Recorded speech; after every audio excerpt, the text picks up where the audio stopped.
Hi, நான் தான் mostly எல்லோரும் எப்படி இருக்கீங்க? இன்றைக்கி என்ன வீடியோ பார்க்க போகிறோன்னா, தேர்ட் வீக் ஆடி டெல்லி அதோட விளாக் தான் இன்றைக்கி பார்க்க போகிறோம். ஆக்சுவலி இன்றைக்கி வியாழக்கிழமை தான். ஸோ க்ளீனிங் ஒர்க் வந்து ஸ்டார்ட் பண்ணலாம் அப்படின்னு வீடியோ எடுக்க ஸ்டார்ட் பண்ணேன்.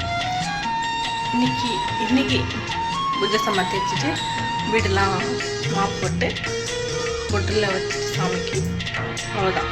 நாளைக்கு என்ன சாமி கும்பிட்றோம், என்னென்ன பண்ணுறேன், அதெல்லாம் நாளைக்கு அப்படி வீடியோ கண்டினியூ பண்ணுறேன். இப்போ வாங்க வீடியோக்குள்ளே போகலாம்.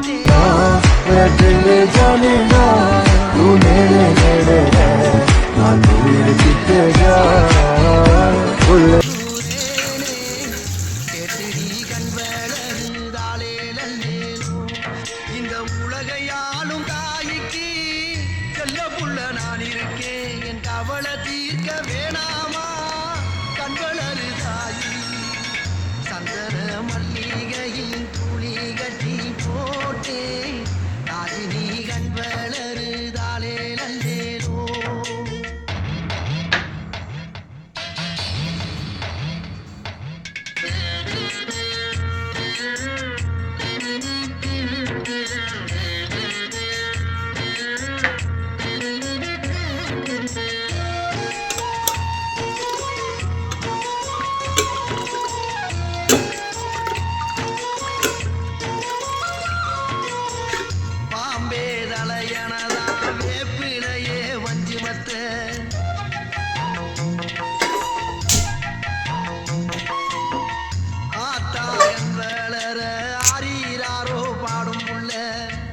எந்த ஒரு பிள்ளைக்குமே இந்த வரம் கிடைக்கல. ஆனந்தம் பொங்குதம்மா விட்டு விட்டு கண்ணில ஆயி மகமாயி நான் என்ன கொடுத்து வச்சேன். பாதம் திருப்பாதம் அதை எடுத்து வச்சேன். சந்தன மல்லிகையின் துளி கட்டி போட்டேன். தாயி நீ கண் வளரு தாளே நந்தேரோ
சாமிக்கு பூ கட்டலாமா? என்னென்ன பூ?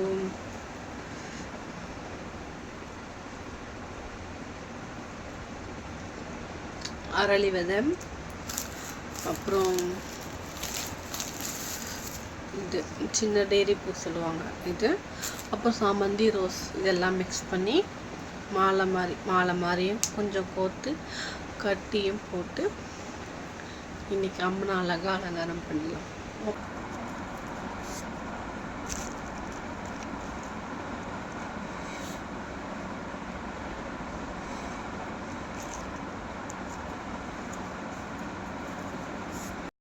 இப்போ என்ன பண்ணலாம்? ஆல்மோஸ்ட் பாதி ஒர்க் முடிஞ்சிச்சு. இப்போ என்ன பண்ணணும் அப்படின்னா, சேரில் இருக்க துணியை மடிச்சிட்டேன். பெட்டெல்லாம் கொஞ்சம் அப்படியே குப்பையாக இருக்குது, அதெல்லாம் க்ளீன் பண்ணிவிட்டு. கொஞ்சம் ஹால் ரொம்ப குப்பையாக இருக்குது. காலைல லஞ்சு செஞ்சது, அப்புறம் கடைக்கு போய்ட்டு வந்து துணியெல்லாம் கொஞ்சம் சேர் பண்ண அப்படியே இருக்குது. இன்னும் புது சாமாக்கு குங்குமஞ்சம் வைக்கல, வீடு மாப் போடல, வாசல் குங்குமஞ்சம் வைக்கல, பூவெல்லாம் கட்டி முடிச்சாச்சு. அடுத்த வேலை அப்படியே ஸ்டார்ட் ஆகுது. அப்படியே பார்ப்போமா இந்த நான் ஒர்க் பண்ணுறேன் அப்படின்னு சொல்லிட்டு. அதுதான் இப்போ சொல்ல வந்தேன், மறந்துட்டேன். ஞாபகம் வரும்போது சொல்கிறேன். இப்போ வாங்க போகலாம். இப்போ துணி இவ்வளோ 2 days துணி இருக்குதுன்னு நினைக்கிறேன், தெரில. அது அந்த சேர் ஃபுல்லாக இருந்துச்சு, அதில் துணி எடுத்து இப்போது பாதி ஆகிடுச்சு. ஸோ அது பாதி மடித்து வச்சுட்டு நம்ம வீட்டில் பெருகிட்டு மாப் போட்டு அப்புறம் ஸ்டெப் மாப் பண்ணணும். அதை கொஞ்சம் மாப் போட்டு வந்துடுறேன். வாங்க போகலாம். அதுக்கு நான் பாட்டு கேட்டுனே ஒர்க் பண்ணிகிட்டு இருக்கேன். அந்த கேப்பில் இப்போ வீடியோ எடுத்தேன். இன்னொரு பூ கட்டிகிட்டு இருந்தேன்னா, அப்புறம் நான் பூ கட்டின கடைசியாக காட்டுறேன். கடைசியாக மீன்ஸ் நான் பூலாம் சாமிக்கு போடுவேன்ல, அலங்காரம் பண்ணுவேன்ல, அப்போ காட்டுறேன். அப்புறம் எனக்கு ஒன்று சொல்லணும் மீன்ஸ் கொஞ்சம் மனசு கஷ்டம் அப்படின்னு சொல்லலாம். ஏன்னா நான் என்னுடைய சேனல் பார்க்குற எல்லாருக்குமே தெரியும் எனக்கு முருகர் எவ்வளோ பிடிக்கும் அப்படின்னு. ஸோ அந்த ஒரு ஸ்டாச்சு வந்து எங்கள் வீட்டில் நான் வச்சுருந்த சிலை வந்து லாஸ்ட் வீக் உடஞ்சிடுச்சு. க்ளீன் பண்ணும்போது தனித்தனியாகிடுச்சு, தலை தனியாக உடம்பு தனியாக இந்தமாரி வந்துடுச்சா. எனக்கு அப்படியே ரொம்ப கஷ்டமாகிடுச்சு. அதுக்கப்புறம் எனக்கு செவ்வாய்க்கிழமை சாமி கும்பிட தோணலை. எனக்கு பூ சும்மா ஈவினிங் போல் எப்பவுமே செவ்வாய்க்கிழமை வெத்தலை தீபம் போடுவேன். ஆனால் 2 weeks போடவே இல்லை. எனக்கு மனசு அதே கஷ்டமாக இருந்துச்சு. நான் முருகர் சிலை வாங்கிட்டு தான் திரும்பி சாமி கும்பிடுவேன் அப்படியே ஒரு எய்மில் இருந்தேன். இப்படி நேற்று எங்கள் அப்பா வந்து திருச்செந்தூர் போயிருந்தார். ஸோ அங்கேருந்து சிலை எனக்கு ரொம்ப நாள் ஆசை, பித்தளையில் வச்சுக்கணும். முருகர் சிலையை வந்து ரொம்ப வெயிட்டாக பித்தளையில் வச்சுக்கணும். ஏன்னா எனக்கு மற்ற வுட்லேயோ இல்லை வேறு இதெல்லாம் வாங்கினா விபூதி அபிஷேகம்லாம் பண்ணும்போது அந்த விபூதி அங்கேயும் ஒயிட் ஆகிடுது. அது எனக்கு நம்ம சுத்தமே இல்லாத மாதிரி இருக்குது. நம்ம என்ன தான் அபிஷேகம் பண்ணி நம்ம வச்சுருந்தாலும், ஆனால் பித்தளை இருந்தால் அப்படி நம்ம வாஷ் பண்ணிக்கலாம்ல. நம்ம எதுக்கு அபிஷேகம் பண்ணிக்கலாம், நம்மளுக்கு பிடிச்ச மாதிரி அழகாக பண்ணிக்கலாம். ஸோ ரொம்ப பிடிச்சி நான் பழனிக்கு போயிருந்தேன். அங்கே போய் என்ன சிலை வாங்க முடியல. திருச்செந்தூரில் ஆண்டி முருகராக எங்கள் வீட்டுக்கு நேற்று எங்கள் டாடி பையன் கொடுத்துட்டாரு. ஸோ ரொம்ப ஹாப்பி, ரொம்ப ஹாப்பி. இப்போ எனக்கு எனக்கு எப்போ செவ்வாய்க்கிழமை வரும், எனக்கு அது எப்போ நான் பூஜை பண்ணுவேன் அப்படின்னு நான் அவங்களோட வெயிட் பண்ணிருக்கேன். ஃப்ரைடேவே பண்ணலை, ஆனால் முருகருக்கு ரொம்ப பிடிச்ச நாள்னால் அது செவ்வாய்க்கிழமை தான். ஸோ செவ்வாய்க்கிழமை அன்றைக்கி நம்ம அவருக்கு அபிஷேகம் பண்ணி அவருக்கு அலங்காரம் பண்ணி வெத்தலை தீபம் நைவேத்தியம் எல்லாம் வச்சு அழகாக நம்ம வழிபாடு பண்ணலாம். சரி, ஓகே. ரொம்ப எப்படி சொல்கிறது, தோணு பேசினே இருப்பேன். சரி வாங்க இப்போ துணி மடிக்கலாம்.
சந்தன மல்லிகையின் துளி கட்டி போட்டேன் தாகினி கண் வளருதாலே நல்லேலோ வெப்பில வீசிக்கிட்டு பார்த்து சொல்லுறேனே கேட்டு நீ கண் வளருதாலே நல்லேலோ இந்த உலகையாலும் தாய்க்கு செல்ல புள்ள நான் இருக்கேன் என் கவலை தீர்க்க வேணாமா கண் வளருதாயி சந்தன மல்லிகையின் துளி கட்டி போ